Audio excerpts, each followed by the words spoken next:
Nàng là người tình mà trong tim tôi ước mơ, thầm yêu em bấy lâu, thế nhưng dám đâu ngỏ lời. Nhìn nàng thân hiền hòa, đẹp tựa sương mai nhân gian đắm say. Nàng cho anh bao ước mơ, cho anh hy vọng.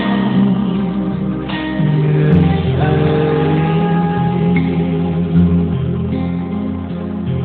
một lần thôi xin được yêu em trong trái tim.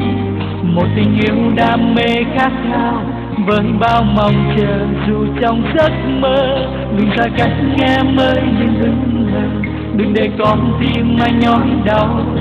Một lần thôi dù phải cố đau, người ơi.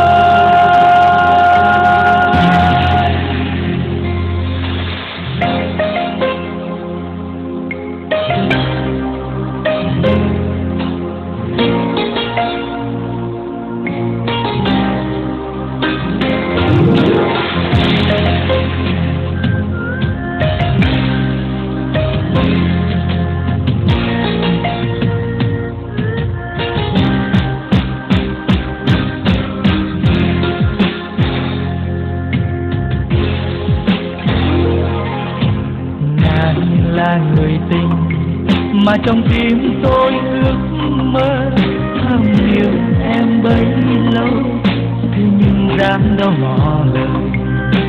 Nhìn nàng thân hiền hòa, đẹp tựa sương mai nhân gian đắm say. Nàng cho anh bao ước mơ, cho anh hy vọng.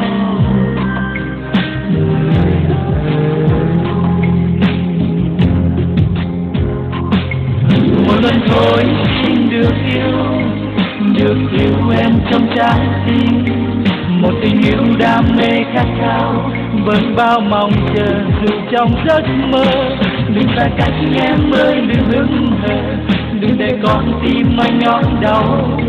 Một lần thôi dù phải cố đau, một lần thôi xin được yêu như con sóng xô. Ngoài đại dương mênh mông cao, cho bao ân tình cùng nhau hát ca. Đừng xa cách em ơi, đừng hững hờ, đừng để con tim anh nhói đau. Thầm yêu em anh xin mãi yêu.